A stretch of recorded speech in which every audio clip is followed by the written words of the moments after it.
Hey guys, this is James from Butler Farms, and just wanted to take a few minutes to sit down and talk to you here at the table and just give you some insight into what this channel is and why I'm doing this. I get asked that question all the time by people that I work with, and just different people that want to know why I am so into gardening and food preservation and all those kind of things. And I thought that'd be a good discussion to have, and maybe it's something that you've been thinking about. Maybe it's very similar to your experiences. And so, you know, just for a few minutes I thought I would share some of that with you, and just kind of let you see where I'm coming from on that. The first reason that I do it more than anything is just the mental and emotional side of it. I get enjoyment out of it, and I was raised with a garden. We had a garden as long as I can remember growing up. We had a little patch and grew several different things, and I can remember not only picking but also preparing and putting up, and it's just something that I've kind of always done, and it was the way I was raised, and I just like to see things grow. I like to that's just enjoyment for me, and I've always kind of been that way. But there's also a challenge aspect to it. I like to try new things. I like to try new varieties, and in gardening and that kind of thing, there's no limit to the different things and that you can try to grow, the different ways that you can try to do it. I'm very limited here with growing space. Even though we have a pretty decent sized piece of land, it's not what you might call conducive to large scale gardening. So I've had to be kind of creative with container growing and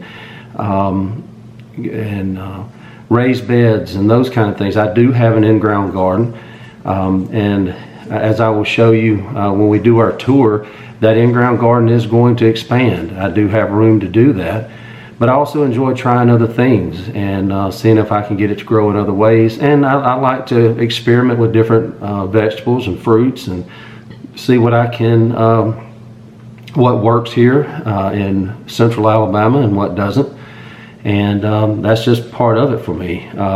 It's also a challenge for me to see how much I can produce. I don't consider myself a prepper per se, but it is fun to see, you know, if I'm going to do this, to see how far it'll go, see how much I can raise for my family.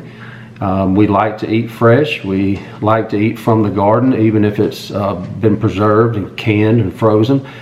And it's just another part of that challenge for me.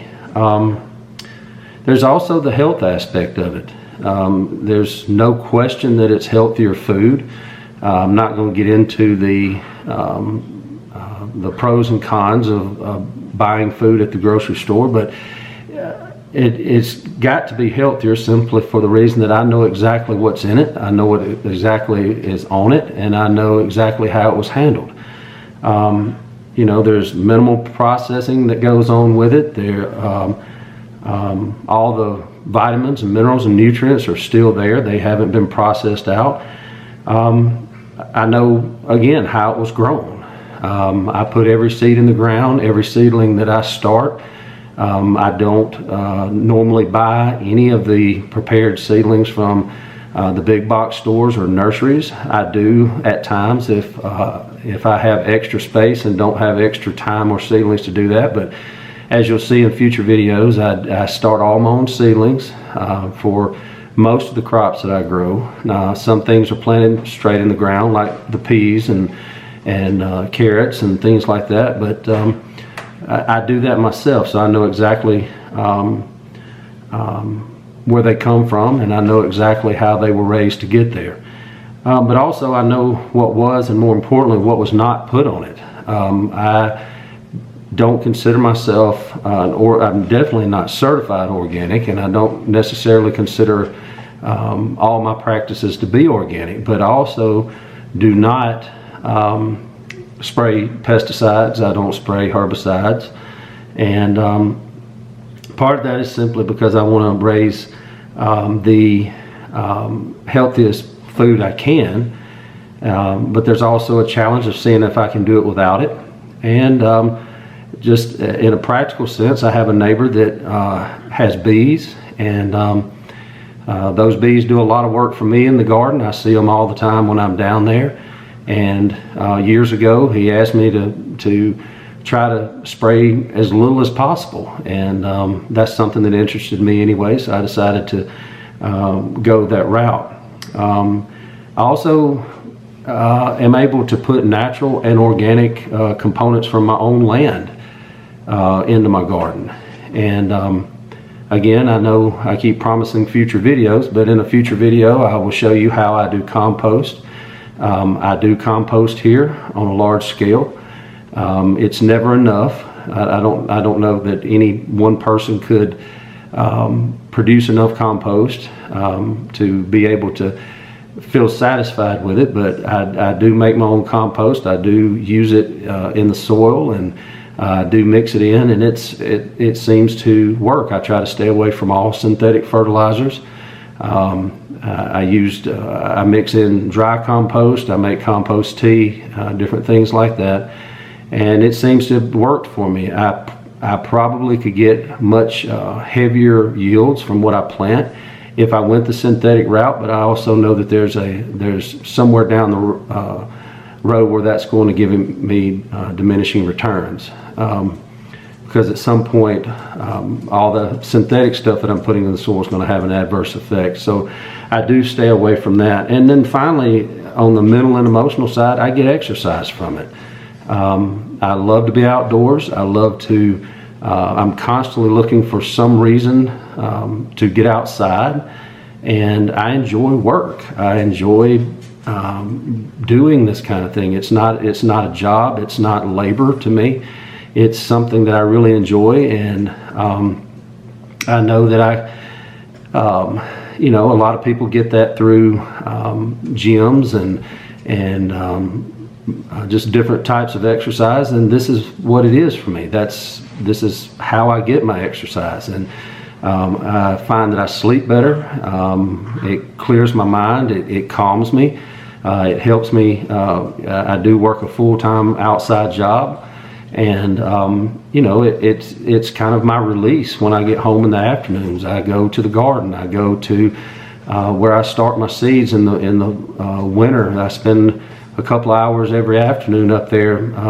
Some afternoons I don't really have anything to do. I just like to be up there with it. But when it's fast and furious in the spring and the summer and the early fall in the garden, especially with not only planting and producing and picking, but also preserving, I get a lot of exercise from that. So that helps me not only physically but emotionally as well.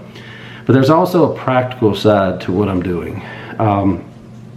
As everybody knows, a couple of years ago when the pandemic hit, and I'm not going to get into the politics of that one way or another, but here in central Alabama, the news stories we saw in grocery stores where shelves were pretty much empty. And here in central Alabama, there wasn't as much of that, to be perfectly honest.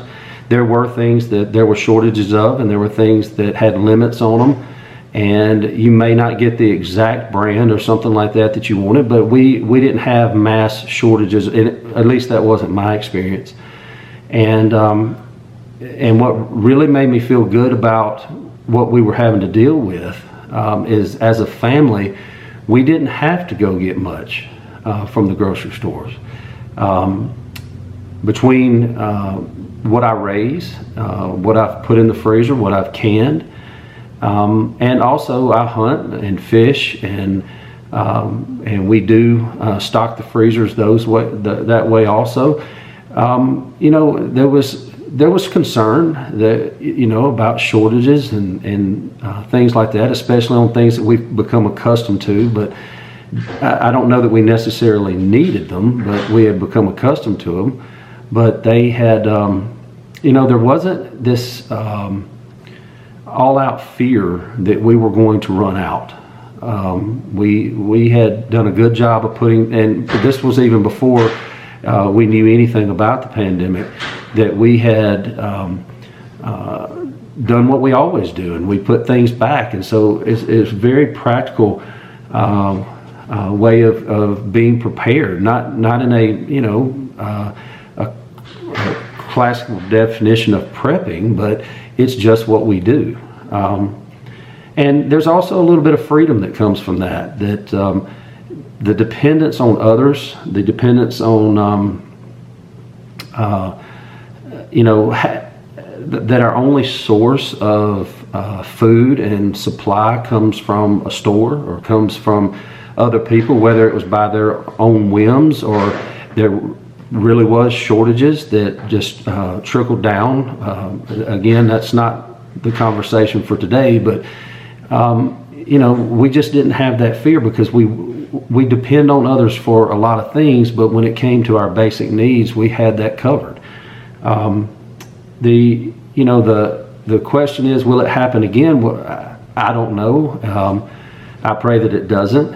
But it happened once, so you would. The safe thing to do would be to prepare if it happens again. That's just the smart thing to do. And even after some of the pandemic restrictions started to lift, we still saw supply chain issues. So I don't know if we'll see it in this form again, but if it can happen once, it can happen again. And I don't live in fear. I don't live, with dread as far as how we're going to survive that because of what we do here. And at least for quite a bit of time, we would be okay. And in the future, I hope to expand that again, not in a lock myself in the house prepping kind of way, but just simply because I'm getting to the point where I have the equipment and the time and the resources to be able to do that. And so being that it's a passion of mine and having lived through with a family of 6 through the pandemic, it's the smart thing to do. And so, these supply chain issues will probably happen again.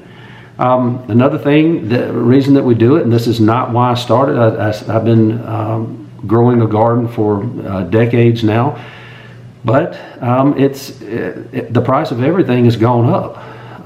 There's not one thing that I can think of that has stayed the same or gone down. So,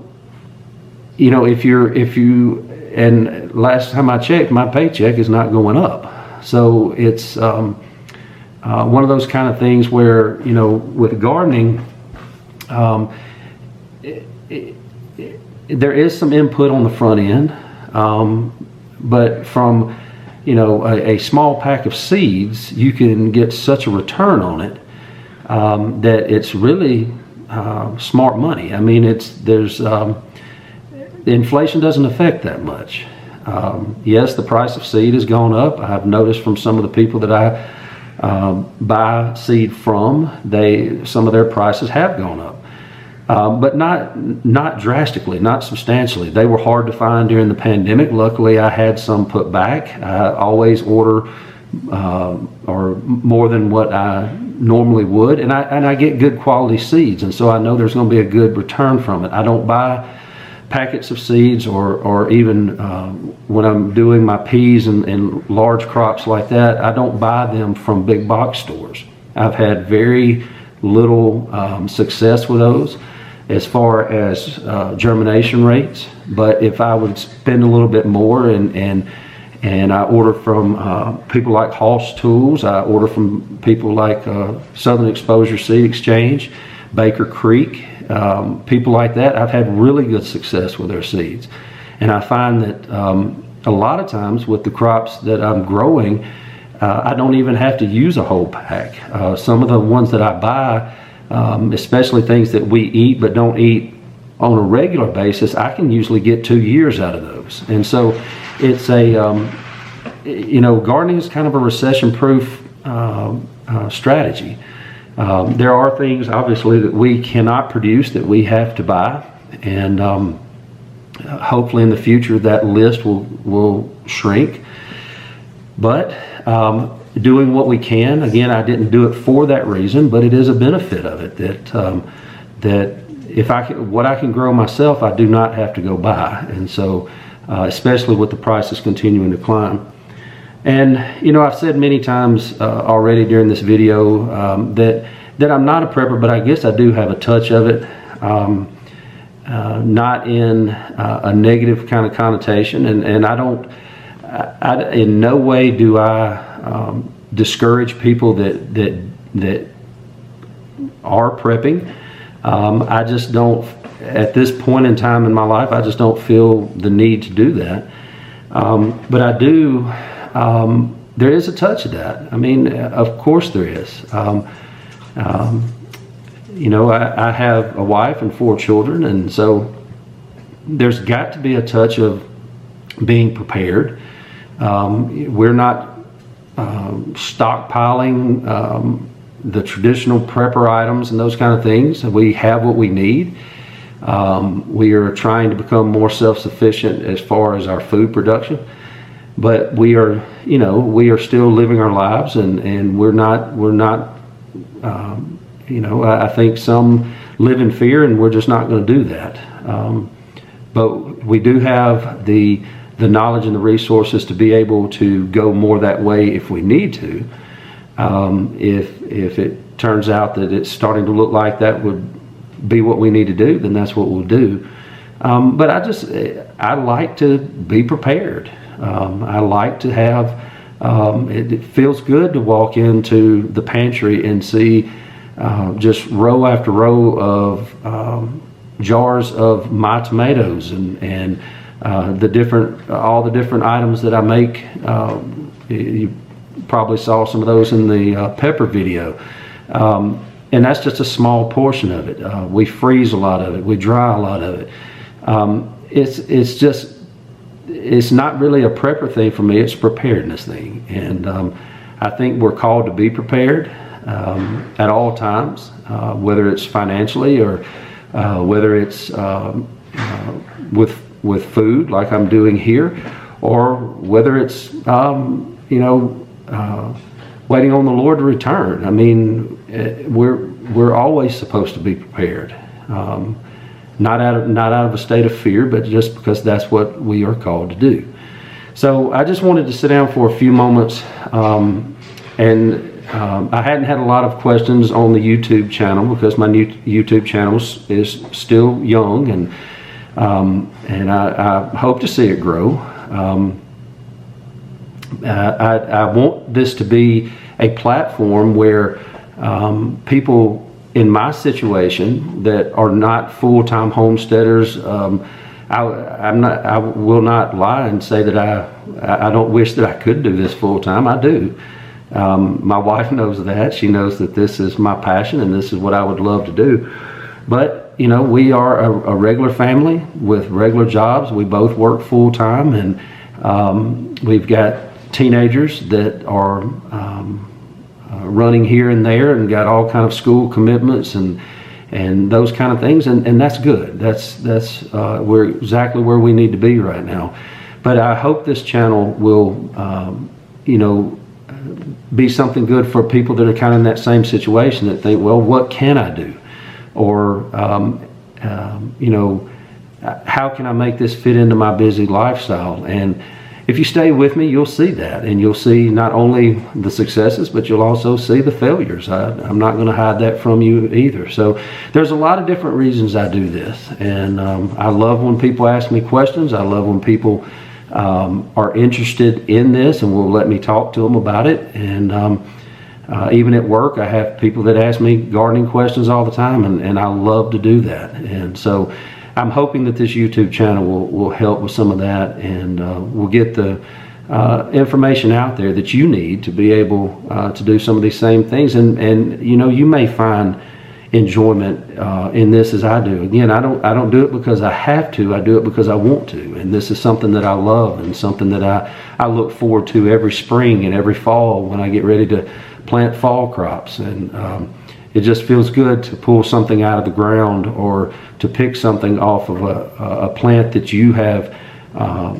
started, you have planted, you have nurtured, and now it's feeding your family. It's such a great feeling to do that.